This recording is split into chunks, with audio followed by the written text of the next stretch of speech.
Habang nakatitig siya di si entry. Napaliit ang pag-iisip ni Kaysa ni isang tanong. Sino gihe talaga si Asher nang maglaon? Paglubog ng araw na pagpasyahan nilang magpahinga. At lutuin ang karne ng halimaw na hinuhuli nila. Habang nakaupo de tabi ng apoy. Tinanong ni Ensor kung ano ang kaharian ng Arabia. Sumagot si Asher na minsan. Ay pinamunuan ito ng isang archmage. Isang matalik na kaibigan. Mula sa kanyang nakaraang buhay. Pagkatapos ay. Tinanong ni Ensor kung ang parehong archmage na iyon. Ang gumawa ng kanyang gauntlet. At kinumpirma ito ni Asher. Ipinaliwanag niya na ang archmage ay isang bayani na nagpoprotekta sa mundo. Pamamagitan ng transcendent magic. Pagkatapos ng digmaan, itinatag at pinamunuan ng archmage ang kaharian ng Arabia at lupain. Ipinagkaloob ng emperador si Robia. Anya ay minsan pang nagniningning at kahanga.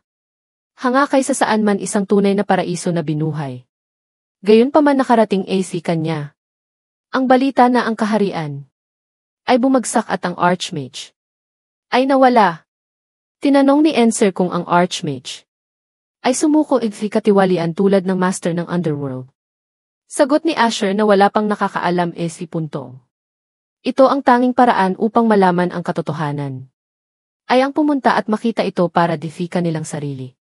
Biglang, may kumalusko mula si itaas ang hamarang si kanila. Dalawang lalaking nakatago sa mga puno. Ang nanonood si Asher na mahinahong inabot ang pagkain. Ay nagkomento kay Ensor na walang paraan. Upang malaman ang katotohanan maliban. Kung direktang sinisiyasat nila. Ito kinuha ng dalawang lalaki ang sandaling. Iyon bilang hudyat at tumalon. Mula itaas na nakabunot ang kanilang mga sandata. Isang iglap. Tumalikod si Asher at hinugot ang kanyang espada. Naglunsad ng isang matulin. At malakas na hiwa na tumama si parehong mga umaatake. Bago sila makarating bumagsak sila si lupa. Natala na tigilan si Ensor dahil bigla ang pananambang. Ngunit nanatiling kalmado si Asher. Napansin ang disenyo ng kanilang damit. Ipinaliwanag niya na sila ay sinundan. At ang kanilang mga umaatake ay bahagi ng motororya. Tinanong ni Ensor kung ito ang mga kaanib si Marina. Kinumpirma ito ni Asher sila. Ay mga tagasunod ng madilim na Diyos isang bagong boses. Ang tumawag na binanggit na gaya ng inaasahan si Asher. Ay hindi madaling puntirya ang tagapagsalita ay. Humakbang pasulong. Binanggit na nakarinig siya ng mga alinggaw na. Natalo nga ni Asher ang isa di mga upuan ng piging. Habang dumarami ang lumitaw. Mula pagtatago direktang hinarap ng pinuno si Asher. Inakusahan siyang gumagamit ng imperial swordsmanship. At hiniling na isuko niya ang kanyang buhay. Makapangyarihang Marina. Tahimik na tumawa si Asher. At sinabing binalak niyang harapin ni Rin. Ang huwad na Diyos na iyon. Pagkatapos ay. Sinabi niya kanila na dalhin siya ng direkta. Marina na ikinagalit ng grupo. Inilabas ng pinuno ang kanyang talim. Sumisigaw galit na walang manginsulto.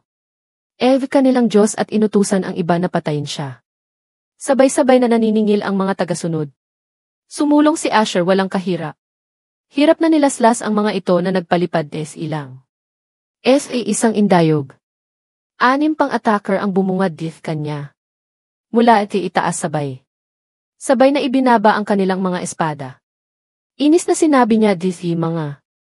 Ito na itigil na ang pang-istorbo kanya. At naglaslas pa'y taas agad silang pinutol. Humakbang si Asher.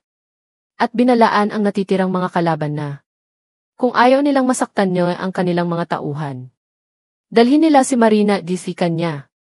Ngunit ang sagot ng pinuno ay imposible. Dahil bago niya makilala ang dakilang Marina.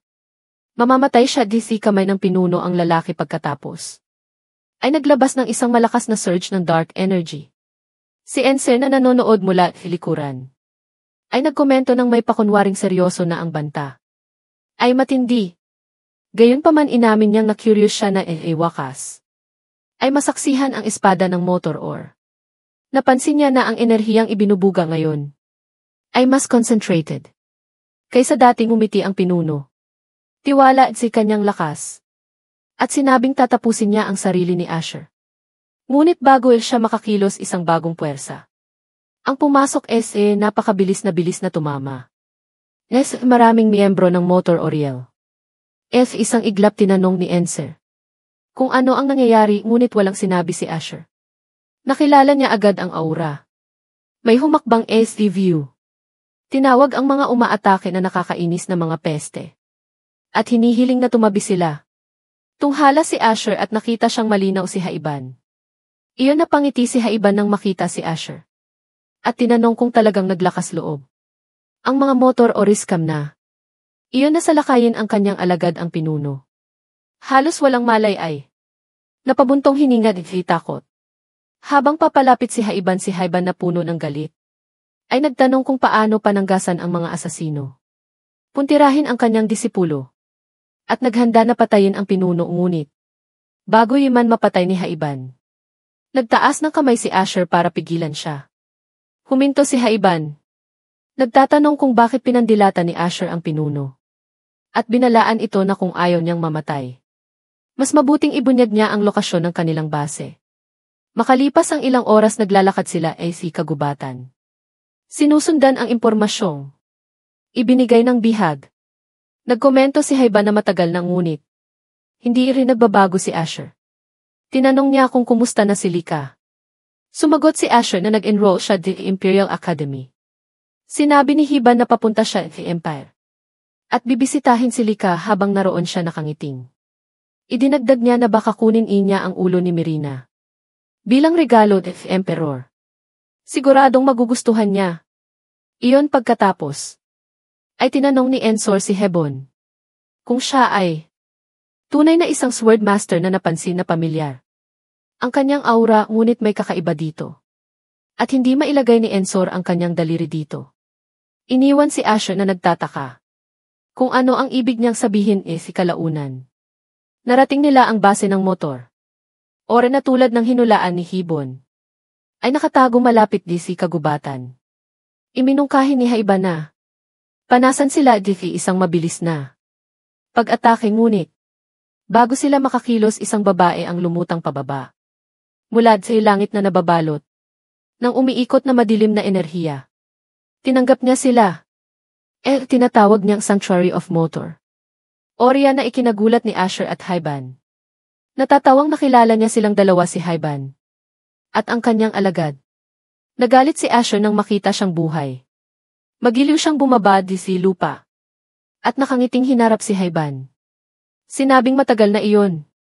Tinanggal niya ang kanyang hood. Tinanong si Haiban kung tama siyang ipagpalagay na. Hindi niya nakalimutan ang kanyang mukha. Pinandilatan siya ni Hibon. At kinumpirma niya na hindi pagkatapos. Ay nakilala niya siya si Chef. Ana't isa si mga upuan ng piging. At nagalit nang makita siyang buhay na tila. Wala pang isang araw na tumandad si Faye. Ay tumugo ng may pagyayabang na ang lahat.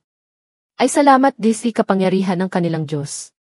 Na nagpapaliwanag na ay nagkamit ng isang walang kamatayang katawan. Isa na higit si mga master ng espada. Isang kapangyarihang lampas limitasyon ng sangkatauhan.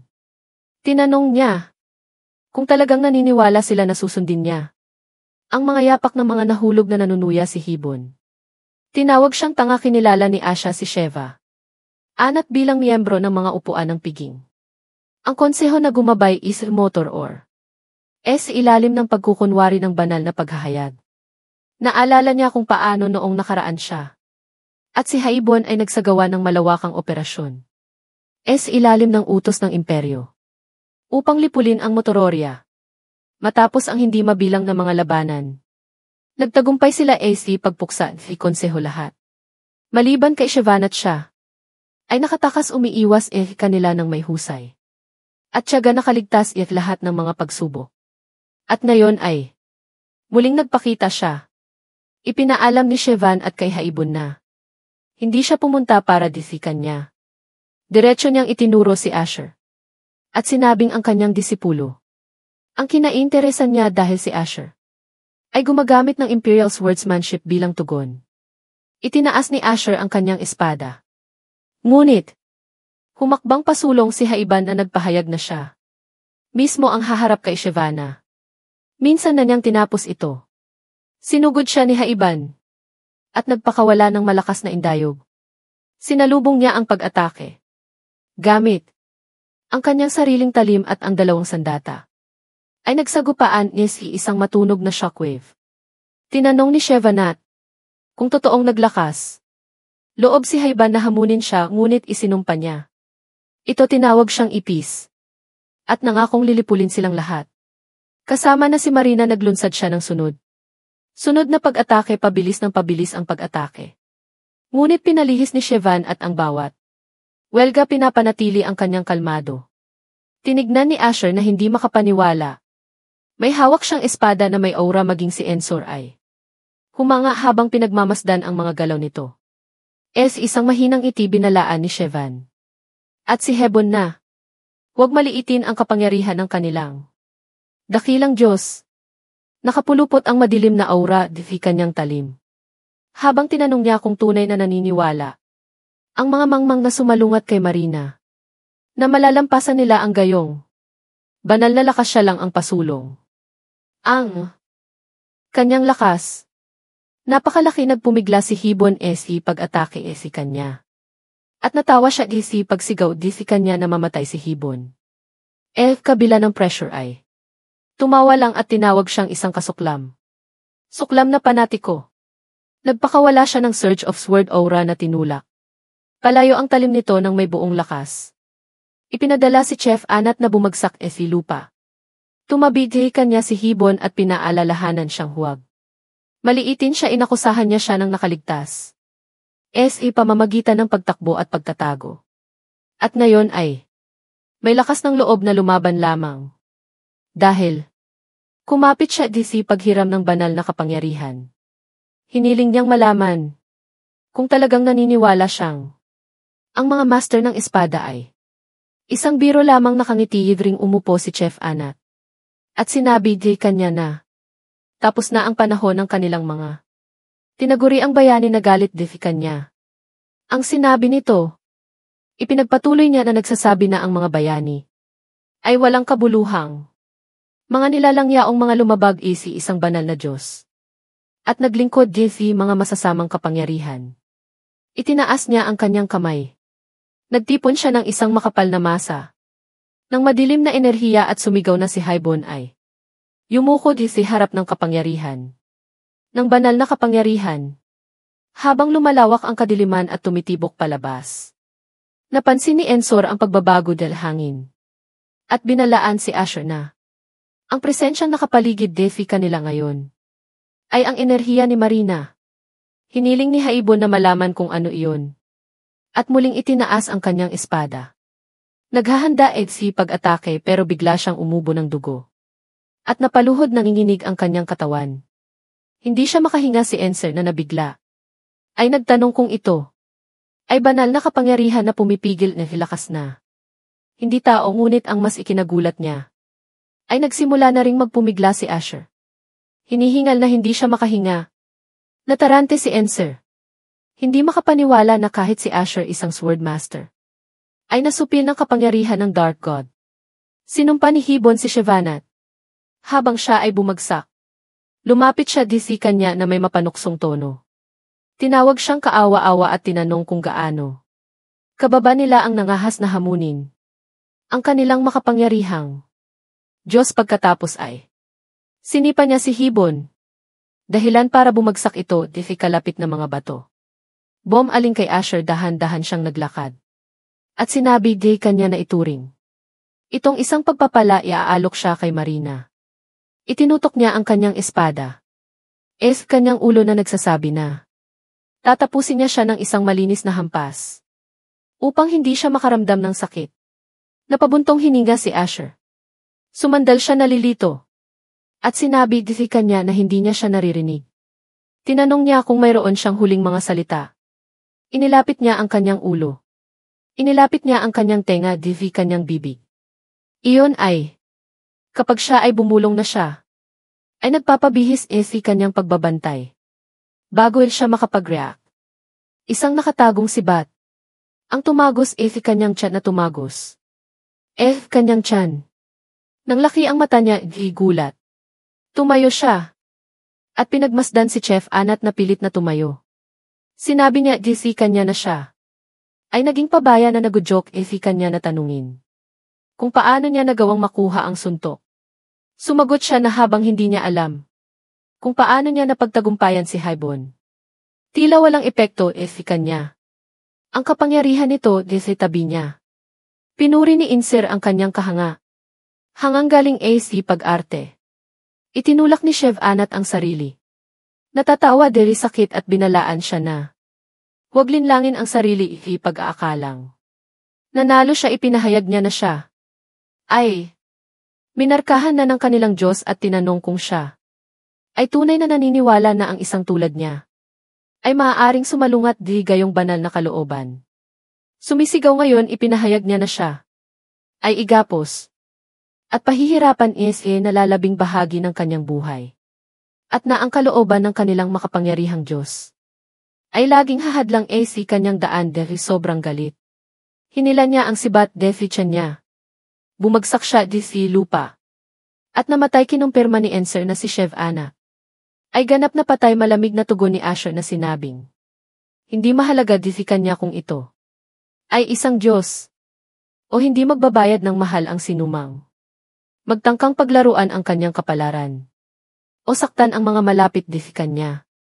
Nagkamalay si Hibon at agad na napaupo umuubo at hinihingal nagmamadaling. Lumapit si Asher dagay pag-aalala at si Hibon ay tumawa ng mahina na nagsasabi na ito ay nakakahiya na siya ay nahulog ng napakalungkot. Ngunit muli siyang umubo ng dugo. Pinayuhan siya ni Asher na magpahinga.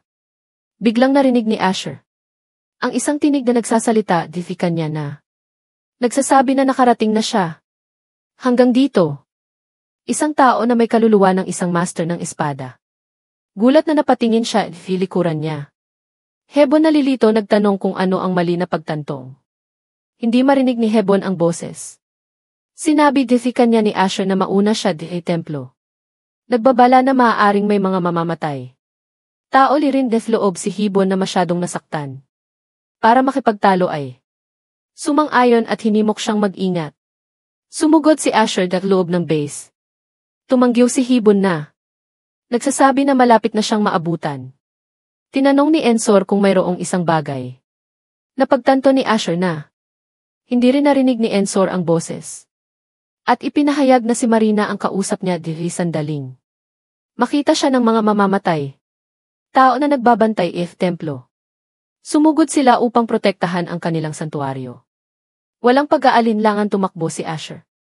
Patungod si kanila naglabas ng isang palakol. At pinaikot ito di malalawak na mga arko na. Walang kahirap-hirap na inihagis ang unang mamamatay. Tao. Ang isa pang lalaki na tinatawag ang pangalan ni Marina.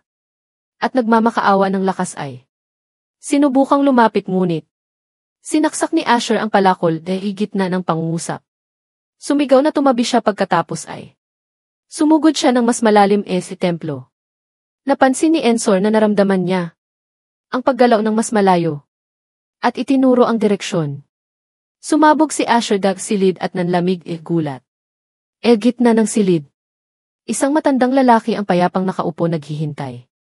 Binati siya ng matanda at sinabing malayo na ang kanyang narating. Kinaykit ni Asher ang kanyang mga mata at tinanong kung nakaligtas din ang matanda. Tinanong ni Ensor kung sino siya at ipinaliwanag ni Asher na ang lalaki ay si Bakrosa, ang dating pinuno ng mga upuan ng handaan. Sinabi niya kay Bakrosa na sigurado siyang pinatay niya siya noon. Tumawa ng mahina ang lalaki at sinabing hiniram lang ang katawan pagkatapos ay ipinakilala niya ang kanyang sarili. Hindi bilang Bakrosa ngunit bilang Marina. Natigilan si Ensor ngunit nanatiling tahimik si Asher. At inamin na wakas ay nagkita na sila, mahigpit na hinawakan ang palakol. Sinabi niya kay Marina na oras na para tapusin ito. Minsan at para lahat. Ngunit nagtaas ng kamay si Marina. At hinimok siyang maghintay. Ipinaliwanag niya na wala siyang balak makipag-away, ang kanyang kapangyarihan niya ay nawala na, ibinuhos niya ang lahat ng mayroon siya. S. Pagbibigay ng kapangyarihan. S. Kanyang mga tagasunod na mahuli si Asher. At lahat ng iyon ay nabigo ngayon. Nabawasan S. Kahabag-habag na kalagayan siya ay nabubuhay lamang S. Pamamagitan ng paghiram ng katawan. Pagkatapos ay sinabi ni Marina na alam niyang maraming tanong si Asher. Tinanong ni Asher kung si Marina ang naging sanhi ng kanyang reincarnation. Sumagot si Marina na hindi niya ito ginagawa na tuklasan lamang niya ang kalikasan ng kaluluwa ni Asher. At sinubukang angkinin ito para disi kanyang sarili noon. Napagtanto ni Enser na wala si Marina. Likod na reincarnation ni Asher.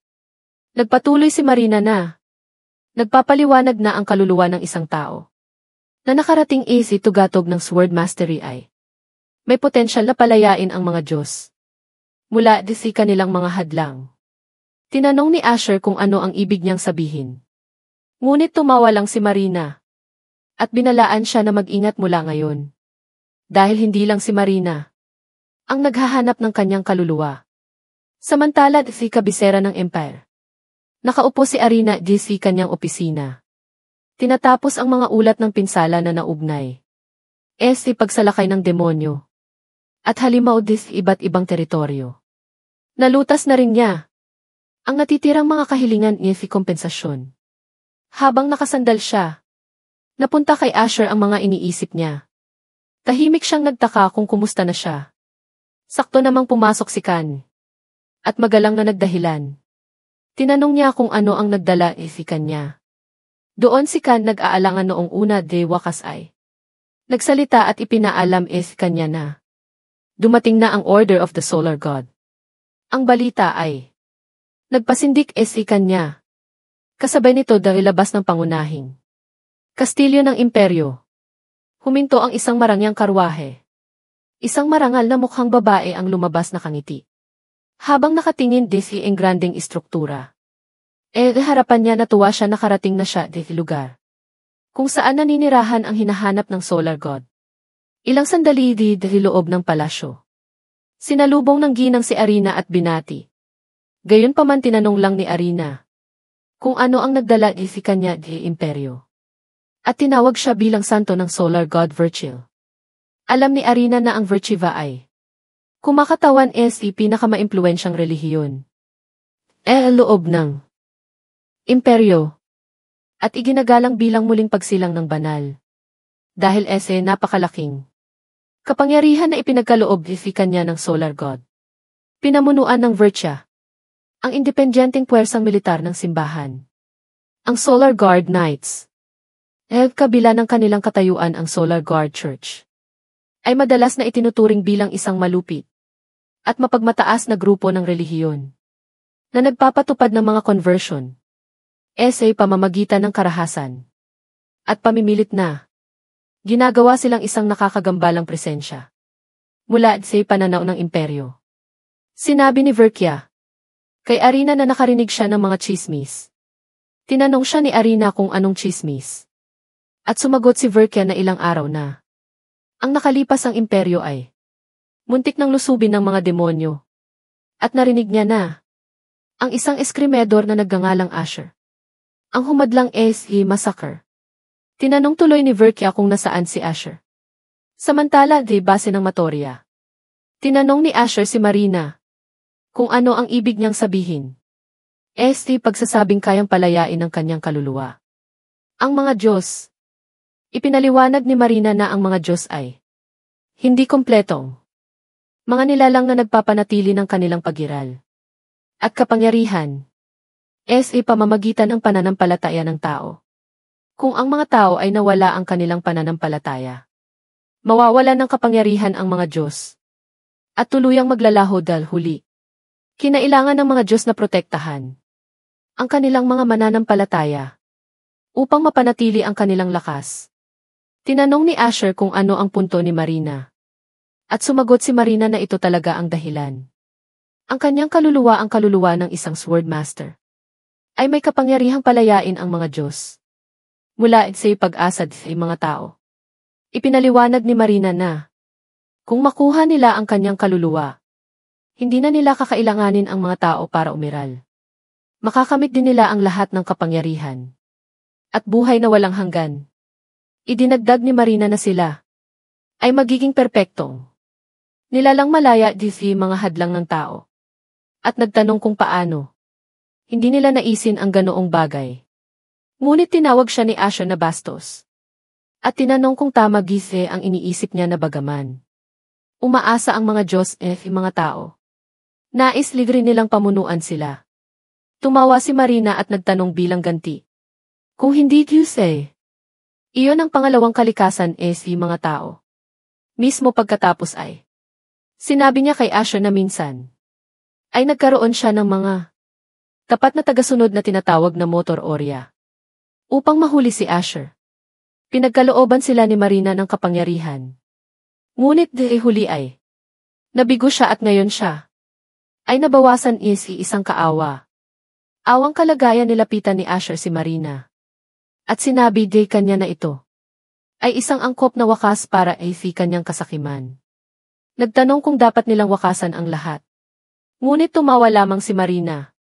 At pinakawalan ang kanyang maitim na kapangyarihan. Sinabi kay Asher na dapat siyang magpumiglas. Hanggang dulo biglang. Nagsimulang yumanig ang buong lugar na nag-udyok. Kay Ensar na tanungin kung ano ang nangyayari. Napansin niyang gumuhong ang base. Ngunit nanatiling nakaupo si Marina. At sumigaw na doon na rin. Mamatay si Asher si Ensar gulat. Ay nagtanong kung ano ang dapat nilang gawin.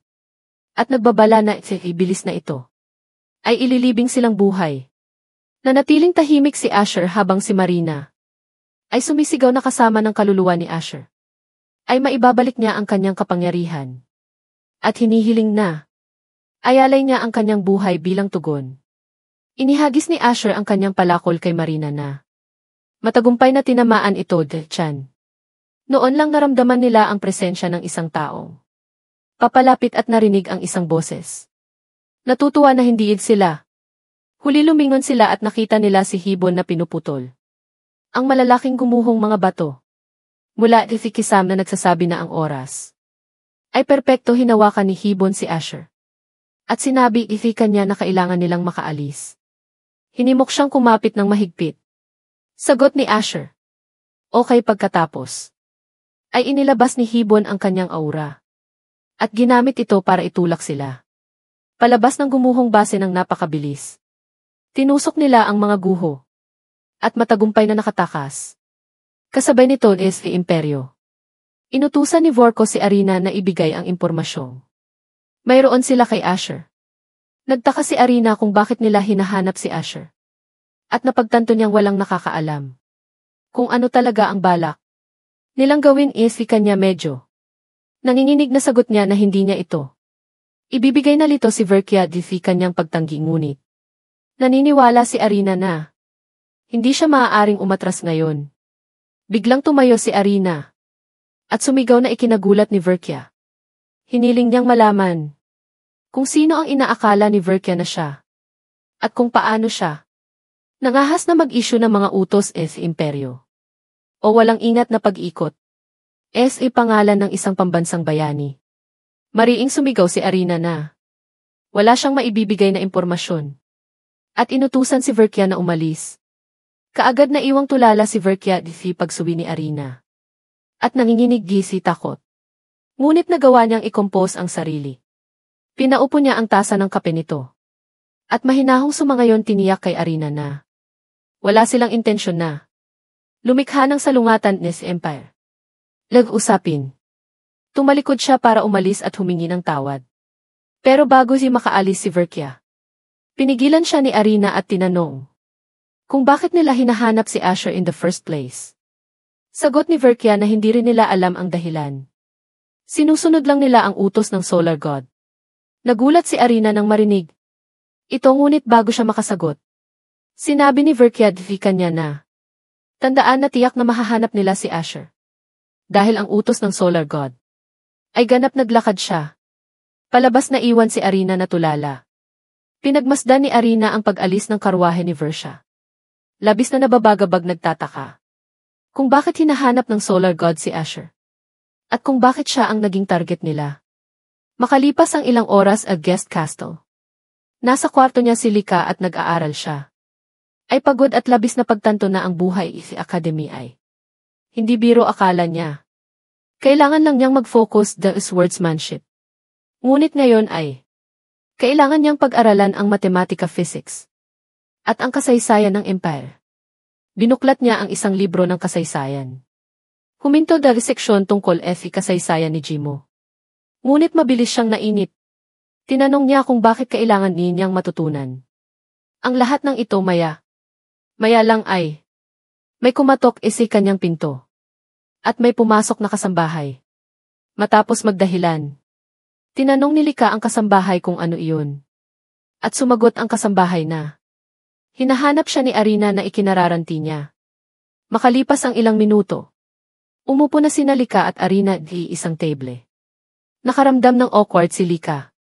Dahil ito ang unang beses niyang nakipag-usap ng mag-isa kay Arina. Biglang, tinawag ni Arina ang pangalan niya na ikinagulat niya. Ipinaliwanag ni Arina na kaya siya tinawagan. Ay dahil may gusto siyang itanong tungkol kay Asher. Alam niya na ang Solar God ay kasalukuyang pinupuntirya siya. At dahil ang isang Diyos ay nakakakita kay buturan ng isang kaluluwa ng tao. Iniisip niya kung ano nga ang nakita ng Solar God kay Asher. Lalong naging curious ito niya. Ipinaalala niya kay Lika ang mga pangyayari sa teritoryo ng Arak. At nagtanong kung may maibabahagi siya. Batay sa sarili nitong mga karanasan. Sumagot si Lika na maaari niyang sabihin niya. Ngunit nang tanungin kung bakit biglang naging curious si Arina. Sa isigot na sana si Arina ng may hamarang na inakusahan siyang naghukay. Para sa impormasyon. Ibinagsak ni Arina ang kanyang tasa. At agad na binunot ang kanyang espada. Upang protektahan si Lika. Sumisigaw at hinihingi kung sino ang nanghihimasok. Ipinahayag ni Kaes ang kanyang sarili. Itinaas ang dalawang kamay at hangin. At mahinahong ipinaliwanag na hindi siya giinahinala. At dapat siyang magpahinga. Ipinakilala niya ang kanyang sarili bilang miyembro ng Topic Intelligence Organization. At tinanong kung tama siya pag-aakalang sila. Ang kapitan ng mga guards. At ang lady ng teritoryo ng Eric. Nakilala ni Arina ang kanyang grupo na nag-udyok kay Cyrus na tanungin kung narinig niya ang tungkol nila. Pagkatapos ay ipinaliwanag ni Cyrus na sila ay isang lihim na grupo ng panitik na na-recruit ng boros ng teritoryo ng Belatoria. At na sila ngayon ay nagsilbi kay Asher bilang kanilang bagong amo. Ang paghahayag na ito ay nabigla parehong kababaihan na nahirapan na paniwalaan. Hinayaan ni Cyrus ang isang kalapit na upuan. At ipinaalam kanila na inutusan siya ni Asher na hanapin ang kinaroroonan ng isang bayani. Natatawang sinabi niya kanila na ito ay isang kawili-wiling order pagkatapos. Ay umupo siya at sinabi kanila na maaari nilang ipagpatuloy ang kanilang pag-uusap. Kasabay nito kagubatan. Nagluluto si Asher ng pagkain si Apoy. Tinawag niya si Enser ipinaalala kanya na minsan na niyang nakita ang aura ni Hibon. At tinanong niya kung si Hibon ay tunay na eskrimaidor. Sumang-ayon si Enser. Sinabing kakaiba ang pakiramdam ng aura. Napansin ni Asher na minsang sinabi ni Hibon ang isang bagay na tila nagdududa dahil sarili niyang lakas. Naalala niya ang sinabi ni Hebon na hindi niya alam kung ano talaga ang ibig sabihin ng talento. Idinagdag ni Asher na bagamat si Hebon ay laging nagpapakita ng hindi natitinag na tiwala si kanyang talento na sinasabing ito ang dahilan kung bakit siya naging swordmaster. Ngayon ilang kadahilanan. Tila nawala si kanya ang katiyakan. Iyon. Naintindihan naman ni Ensil. Hindi na nagtiwala si Hibon si kanyang sariling kapangyarihan. Idinagdag ni Asher na si Hibon ay nagpahayag ng katulad na damdamin noong nakaraang araw. Naalala niya ang sinabi ni Hibon na wakas ay lumalabas na ang mga pagdududa na matagal na niyang kinikimkim. Kinwestiyon ni Haiban kung ang swordsmanship na pinaniniwalaan niyang tugatog ng karunungan, ay tunay na pinakamataas ng tanungin siya ni Asher. Kung ano ang ibig niyang sabihin. Tinanong ni Haiban kung bakit siya ay walang kapangyarihan laban ni lakas ni Marina. Pagkatapos ay sinabi niya na marahil ang mga tinaguri ang bayani, gaya ng inaangkin ni Shivinov, ay bulag na hinahangaan ang maling uri ng kapangyarihan. Pagkatapos ay inalis ni Haiban ang kanyang aura at tinanong kung paano may tuturing na tunay na espada. Ang isang bagay na iyon. Sinabi niya na ang tunay na swordsmanship ay hindi dapat umasa di mga diskarte o panlabas na kapangyarihan. Ito ay dapat na dalisay walang bahid na kasanayan ni si espada. Pinaalalahanan ni Asher si Hibon na siya ay isang mahinang tao lamang. At kung hindi dumating si Hibon upang iligtas siya, gamit ang kanyang oras siya, ay naduroj de gumuhong base. Sinabi niya kay Hibon na ang espada ay tungkol si paglampas mga limitasyon ng tao. At naginamit niya ang kapangyarihang iyon upang protektahan ang mundo at iligtas ang hindi mabilang na buhay. Tinanong niya si Hibon kung hindi iyon sapat na patunay. Patunay na talagang naabot na niya ang rurok ng espada. Pumayag naman si Hibon. At sinabing ang pagkarinig niya sinabi niya ay gumon ang pakiramdam niya. Binati niya ito at sinabing magkikita sila bago umalis, ngunit napansin ni Asher na bakas lirin niya si mukha ni Hibon ang pagdududa. Sinabi ni Enser na baka tama si Hibon ang espadahan ay tungkol si paghawak ng mismong espada. Ngunit ang kapangyarihan ni Hibon ay parang isang uri ng misteryosong puwersa. Hindi natural na. Parang may banyagang nakialam si paglikha nito. Idinagdag niya na ang pagkamaramdamin ni Hibon. Le enerhiya ng Dark God ay patunay na ang kanyang kapangyarihan ay hindi matatag. Hindi ito tila isang mastery na natamo lamang si pamamagitan ng pagsasanay. Tulad ng kay Asher, inamin ni Asher na kasalukuyan wala siya ganoong level. Isa lamang siyang ordinaryong tao na may kakayahang gumamit ng mga pamamaraan ng espada ng imperyo. Gayunpaman nais niyang magkaroon muli ng aura na iyon. Dahil kasama nito naniniwala siyang malalampasan niya ang mga limitasyon ng kanyang kasalukuyang katawan. Biglang, may narinig siyang papalapit na sinundan ng boses na nagtatanong kung sino ang nandoon. Agad niyang pinaandar ang kanyang iron glove bilang tugon. Samantala si imperyo. Pagkatapos na ikwento ni Lika ang lahat tungkol sa mga pangyayari sa teritoryo ng Eric, kung saan nakilahok si Asher. Tinanong ni Chaos kung totoo bang sinuri ni Asher ang mga ugali ng duwende at naghanda ng mga kontra. Kinumpirma ito ni Lika at idinagdag na kahit na ang mga matatanda ng teritoryo ay hindi alam ang tungkol dito at walang nakasulat tungkol dahil mga taktika. Anumang mga manyawal. Ang pagsaksi kay Asher pagkilos ay parang nakaranas na siya ng digmaan noon. Malalim ang iniisip ni Arina at napansin ni Kayes. Tinanong niya kung ano ang nasa isip niya. Gulat niyang sagot na wala lang tinanong. Tuloy ni Kayes kung bakit. Bigla siyang naging interesado at ginawa ni Asher. Sumagot siya na hinahanap ng Solar God si Asher. At kailangan nilang malaman kung bakit ang paghahayag na ito ay ikinagulat ni Nalika at Kayes. Hindi sila makapaniwala na si Asher ang pinupuntirya ng Solar God. Ngunit si kasama ang palad para kanila. Natagpuan na ni Versha si Asher fi kagubatan.